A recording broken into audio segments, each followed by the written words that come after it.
गुरुदेव और माँ गायत्री के चरणों में कोटि कोटि नमन। आप सभी को प्रणाम।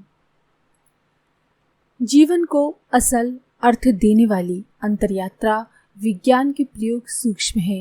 इनकी विधि, क्रिया एवं परिणाम योग साधक की अंतर चेतना में घटित होते हैं। इस संपूर्ण उपक्रम में स्थूल क्रियाओं की उपयोगिता होती भी है केवल इसलिए ताकि साधक की भाव चेतना इन सूक्ष्म प्रयोगों के लिए तैयार हो सके।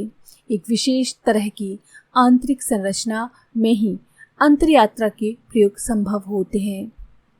बौद्धिक योग्यता, व्यवहार कुशलता अथवा सांसारिक सफलताएं इसका मानदंड नहीं है। इन मानकों के आधार पर किसी को साधक अथवा योगी नहीं बनाया जा सकता। इसके लिए महत्वपूर्ण है चित्त की अवस्था, जो अब निरुद्ध होने के लिए उन्मुख है। चित्त में साधना के सुसंस्कारों की संपदा से मनुष्य में न केवल मनुष्यत्व जन्म लेता है बल्कि उसमें मुमुक्षा भी जगती है।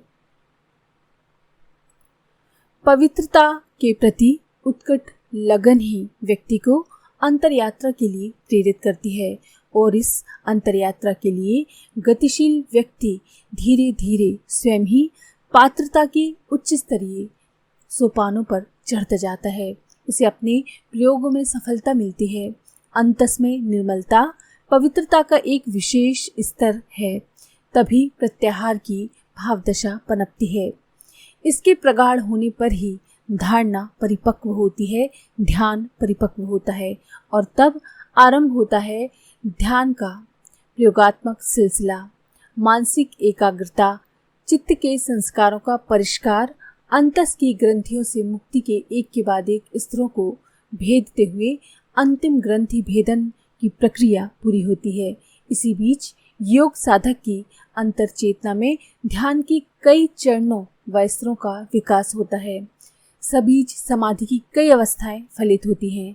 महर्षि पतंजलि के पिछले सूत्र में इसी अवस्था के बारे में चिंतन किया गया था। इस सूत्र में कहा गया था कि सवितर्क और निर्वितर्क समाधि का जो स्पष्टीकरण है उसी से समाधि की उच्चतर स्थितियां भी स्पष्ट होती हैं। लेकिन सविचार एवं निर्विचार समाधि की इन उच्चतर अवस्थाओं में ध्यान के विषय अधिक सूक्ष्म होते जाते हैं। ध्यान की सूक्ष्मता के अनुसार ही ध्यान की प्रभा और प्रभाव दोनों ही बढ़ते हैं। महर्षि पतंजलि का अगला सूत्र है, ये समाधियां जो फलित होती हैं किसी विषय पर ध्यान करने से वे सबीज समाधियां होती हैं। यानी अगर हम किसी भी एक विषय पर ध्यान करते हैं तो ये सबीज समाधि कहलाती है। इन सभी सबीज समाधियों में मानसिक विकास भी होता है और परिष्कार भी, परंतु मन तो रहता ही है क्योंकि वही तो किसी विषय पर ध्यान कर रहा है। चित्त में निर्मलता आती है, परिशोधन भी होता है, परंतु चित्त का विलय बाकी रहता है। जीव और शिव में भेद करने वाली अहम की अंतिम गांठ अभी भी नहीं खुल पाती। योग शक्तियां एवं सिद्धियां तो इन सभी समाधियों में मिलती हैं, परंतु इन सिद्धियों एवं शक्तियों का प्रकृति लय अभी भी बचा रहता है। इन समाधियों में आत्म तत्व की झलकियां तो मिलती हैं, पर आध्यात्मिक साम्राज्य की प्रतिष्ठा होना अभी बाकी रहता है। इस बारे में परम पूज्य गुरुदेव क्या कहा करते थे कि ध्यान कितना भी और कैसा भी क्यों ना हो, पर मानसिक क्रिया के अलावा वो और क्या है। इस ध्यान की परिणति जिस समाधि में होती है उससे चित्त का परिष्कार होता है। चक्रों को पार करते हुए आज्ञा चक्र में अवस्थित हो जाते हैं। उनके ध्यान में महिमामयी माँ काली की दिव्य लीलाएं बहरने लगती हैं।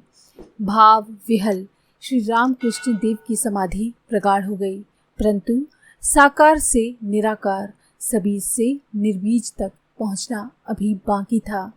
तोतापुरी गुरु ने निर्देश दिया, आगे बढ़ो। श्री रामकृष्ण देव ने कहा, माँ को छोड़कर? तोतापुरी ने कहा, हाँ।